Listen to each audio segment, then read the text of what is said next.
Baik. Assalamualaikum warahmatullahi wabarakatuh.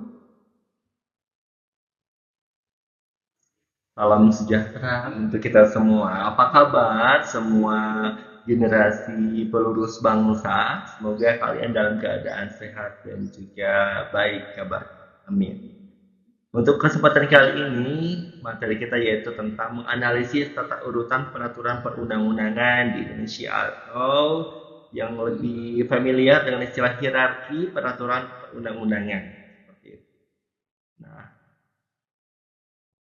tata urutan peraturan perundang-undangan di Indonesia ini mengatur hierarki dan juga sistem pembuatan undang-undang.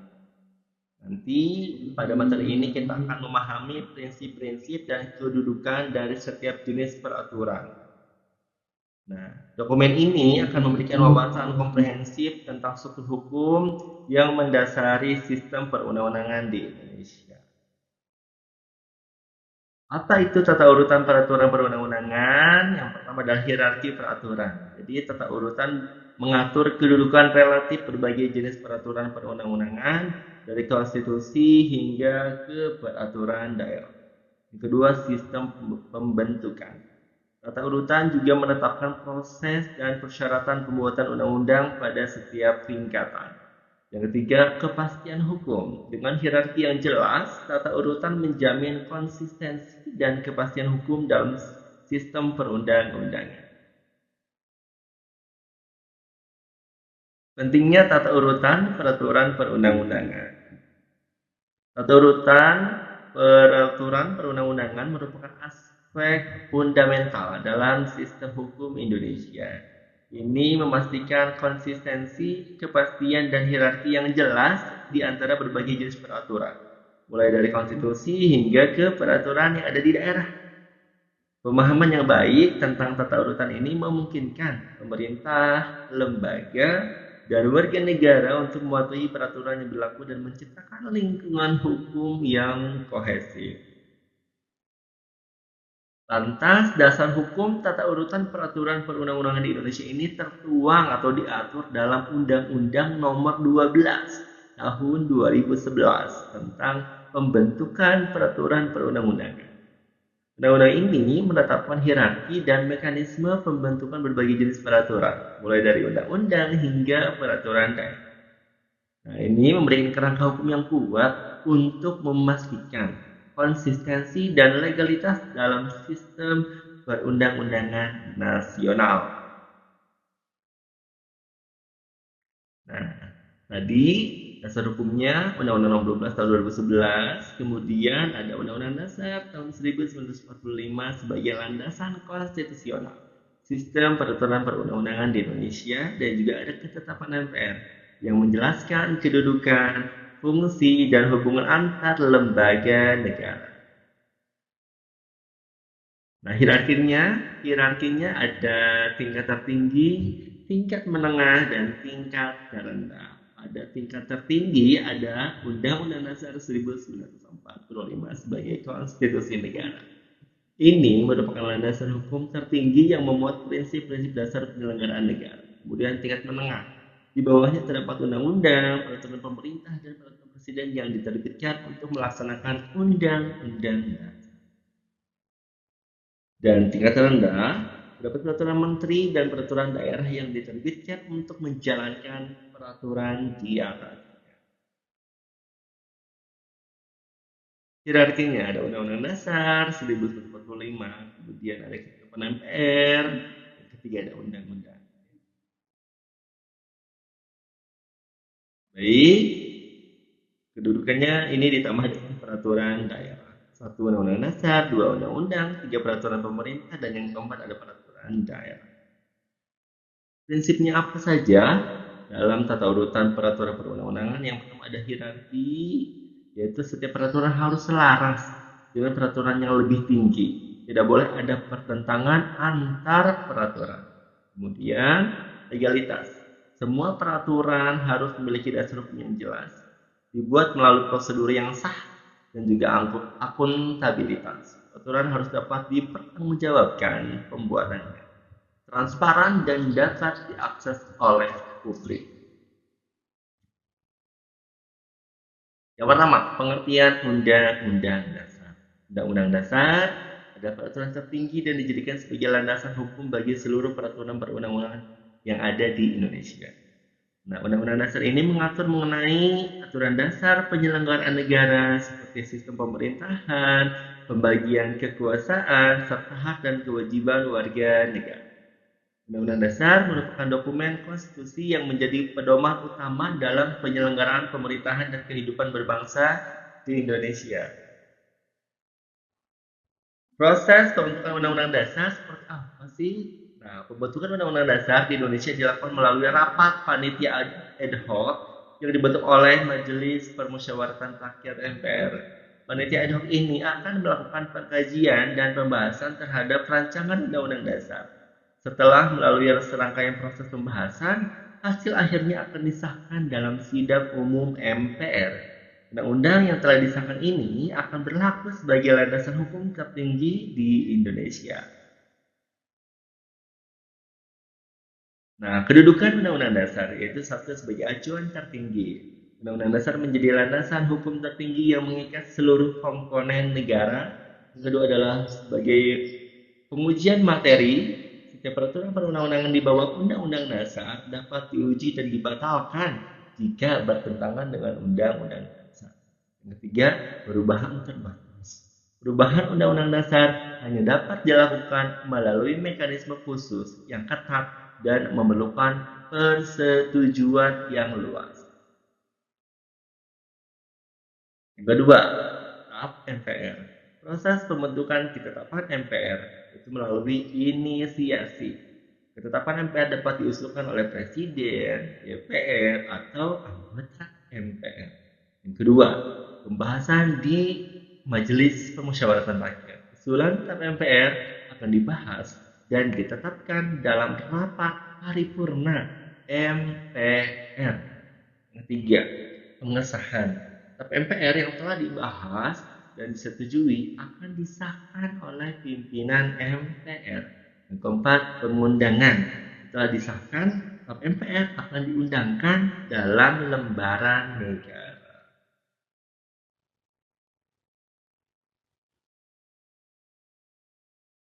Kita lanjut ke nomor 3, ada undang-undang. Undang-undang adalah peraturan perundang-undangan yang dibentuk oleh Dewan Perwakilan Rakyat bersama dengan Presiden. Undang-undang berisi materi yang mengatur mengenai penyelenggaraan negara dan kehidupan masyarakat secara lebih rinci, seperti hak dan kewajiban warga negara, sistem pemerintahan, dan berbagai aspek lainnya. Undang-undang juga merupakan peraturan yang lebih spesifik dan mengikat secara hukum bagi seluruh warga negara. Pembentukan dan kedudukan undang-undang. Undang-undang menempati posisi yang kuat dalam hierarki karena harus sesuai dengan Undang-Undang Dasar 1945 dan menjadi dasar bagi peraturan yang berada di bawahnya. Proses pembentukannya sendiri melibatkan pembahasan dan persetujuan bersama antara DPR dan Presiden untuk menjamin legitimasi dan legalitas. Proses pembentukan undang-undang yang pertama ada pengajuan RUU atau rancangan undang-undang. RUU dapat diajukan oleh DPR, Presiden, atau DPD. Yang kedua, pembahasan RUU. Rancangan undang-undang akan dibahas bersama antara DPR dan Presiden. Dan yang ketiga ada pengesahan. Setelah pembahasan, rancangan undang-undang dapat disahkan menjadi undang-undang yang berlaku. Kedudukan undang-undang. Yang pertama di bawah Undang-Undang Dasar. Undang-undang berada di bawah Undang-Undang Dasar dalam hierarki peraturan perundang-undangan. Yang kedua, lebih spesifik, undang-undang mengatur aspek-aspek tertentu dalam penyelenggaraan negara dan masyarakat. Yang ketiga, mengikat secara hukum. Undang-undang tetap mengikat secara hukum dan wajib dipatuhi oleh seluruh warga negara. Kemudian penerbitan peraturan pemerintah. Nah, ini yang keempat. Tujuannya adalah peraturan pemerintah diterbitkan untuk melaksanakan ketentuan undang-undang. Ini memberikan panduan teknis dan operasional bagi implementasi undang-undang. Yang kedua, kewenangan. Peraturan pemerintah diterbitkan oleh Presiden sebagai kepala pemerintah. Lagi, kewenangan dalam penerbitan peraturan pemerintah ini diterbitkan oleh Presiden sebagai kepala pemerintahan. Ini merupakan wewenang Presiden berdasarkan Undang-Undang Dasar. Yang ketiga, ada jenisnya. Ada dua jenis peraturan pemerintah. Yang pertama adalah peraturan pemerintah pengganti undang-undang atau kita bisa singkat Perpu, dan yang kedua adalah peraturan pemerintah biasa atau disingkat PP. Nah, kita sampai pada nomor 4, yaitu pengertian peraturan pemerintah pengganti undang-undang atau Perpu merupakan peraturan yang dibuat oleh Presiden dalam kondisi tertentu yang memaksa dan mendesak ketika undang-undang yang ada belum dapat mengatasinya. Perpu ditetapkan untuk menangani situasi krisis yang membutuhkan penanganan cepat, di mana undang-undang belum dapat dibentuk. Perpu memiliki kekuatan hukum yang sama dengan undang-undang, namun harus mendapat persetujuan dari Dewan Perwakilan Rakyat atau DPR untuk dapat berlaku secara permanen. Proses pembentukan peraturan pemerintah pengganti undang-undang. Yang pertama, Perpu dibuat atas inisiatif Presiden ketika terjadi keadaan yang mendesak dan memaksa yang tidak dapat diatasi dengan undang-undang yang ada. Presiden memiliki hak prerogatif untuk menetapkan Perpu. Namun, Perpu tersebut harus segera diajukan ke DPR untuk mendapat persetujuan. Jika DPR menyetujui, maka Perpu dapat disahkan menjadi undang-undang. Namun, jika DPR tidak menyetujui, maka Perpu tersebut harus dicabut.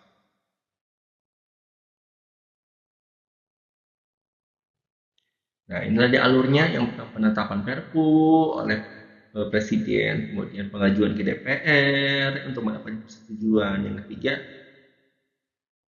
persetujuan DPR apakah disetujui atau tidak. Kalau disetujui, maka disahkan menjadi undang-undang. Kalau tidak, maka masuk ke tahap 4, penolakan. Nah, jika ditolak, Perpu tersebut harus dicabut oleh Presiden. Kedudukan Perpu. Yang pertama, Perpu memiliki kedudukan hukum setara dengan undang-undang. Yang kedua, Perpu harus mendapat persetujuan DPR untuk dapat berlaku secara permanen. Dan yang ketiga, keseimbangan kekuasaan. Kedudukan Perpu tergantung pada persetujuan DPR. Ini berfungsi menjaga keseimbangan antara Presiden dan Parlemen. Yang kelima, ada proses pembentukan peraturan pemerintah. Nah, prosesnya yang pertama ada inisiasi, pembahasan, dan pengesahan. Inisiasi ini peraturan pemerintah dapat diusulkan oleh kementerian atau lembaga pemerintah non-kementerian yang menangani materi yang akan diatur. Kemudian ada pembahasan.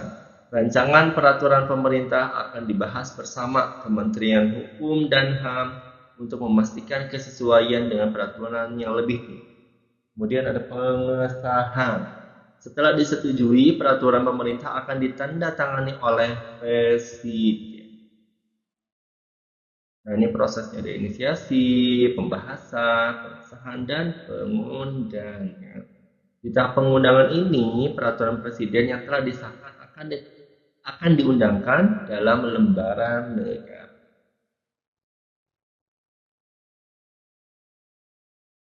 Oke, penerbitannya ada penerbitan, kemudian ada cakupannya, dan kedudukan. Ya. Penerbitannya yaitu peraturan Presiden diterbitkan oleh Presiden untuk menjalankan undang-undang atau untuk menjalankan peraturan pemerintah. Kemudian yang kedua, cakupan. Peraturan Presiden memuat aturan umum dalam rangka penyelenggaraan pemerintahan. Cakupannya lebih luas daripada peraturan menteri. Yang ketiga, kedudukan. Peraturan presiden berada di bawah undang-undang dan peraturan pemerintah dalam hierarki peraturan perundang-undang. Proses pembentukan peraturan menteri. Nah, ada juga nih ya, yang terselip itu permen. Ada inisiasi, peraturan menteri dapat diusulkan oleh unit kerja di lingkungan kementerian yang menangani materi yang akan diatur. Pembahasan rancangan peraturan menteri akan dibahas di lingkungan kementerian untuk memastikan kesesuaian dengan peraturan yang lebih tinggi. Kemudian pengesahan setelah disetujui, peraturan menteri akan ditandatangani oleh menteri yang bersangkutan. Pengundangan peraturan menteri yang telah disahkan akan diundangkan dalam berita negara. Penerbitannya, dasar hukum, cakupan, kedudukan, dan penerbitan. Dasar hukumnya yaitu permen diterbitkan berdasarkan kewenangan yang diberikan oleh undang-undang atau peraturan pemerintah. Cakupannya, peraturan menteri mengatur hal-hal teknis dan operasional dalam lingkup kementerian masing-masing. Kedudukannya, peraturan menteri berada pada tingkat terendah dalam hierarki peraturan perundang-undangan. Lalu penerbitan. Peraturan menteri diterbitkan oleh masing-masing menteri sesuai dengan lingkup tugas. Nah, kita sampai pada nomor 7. Ada proses pembentukan peraturan daerah provinsi. Ada inisiasi, pembahasan, pengesahan, dan pengundang. Yang pertama, inisiasi peraturan daerah provinsi dapat diusulkan oleh gubernur atau DPRD provinsi. Yang kedua, dalam pembahasan, rancangan peraturan daerah provinsi akan dibahas bersama oleh gubernur dan DPRD provinsi. Yang ketiga, pengesahan. Setelah disetujui, peraturan daerah provinsi akan ditetapkan oleh gubernur. Dan yang keempat, pengundangan peraturan daerah provinsi yang telah disahkan akan diundangkan dalam lembaran daerah provinsi. 8. Proses pembentukan peraturan daerah kota atau kabupaten. Ada inisiasi, pembahasan, pengesahan, dengan sama prosesnya.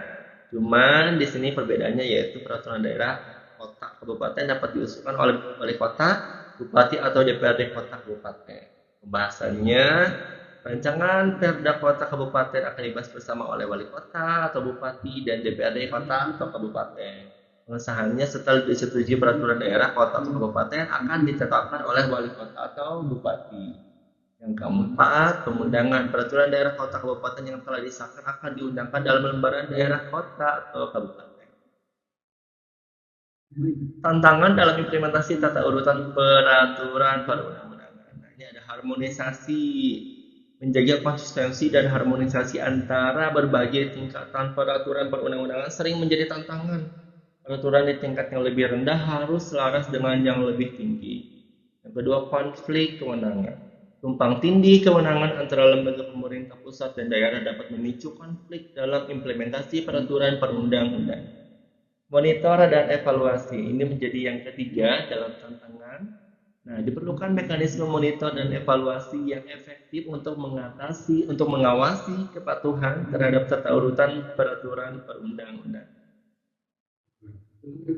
Keempat, itu penyesuaian dinamis. Sistem peraturan perundang-undangan harus dapat beradaptasi dengan dinamika sosial, ekonomi, dan politik yang terus berubah.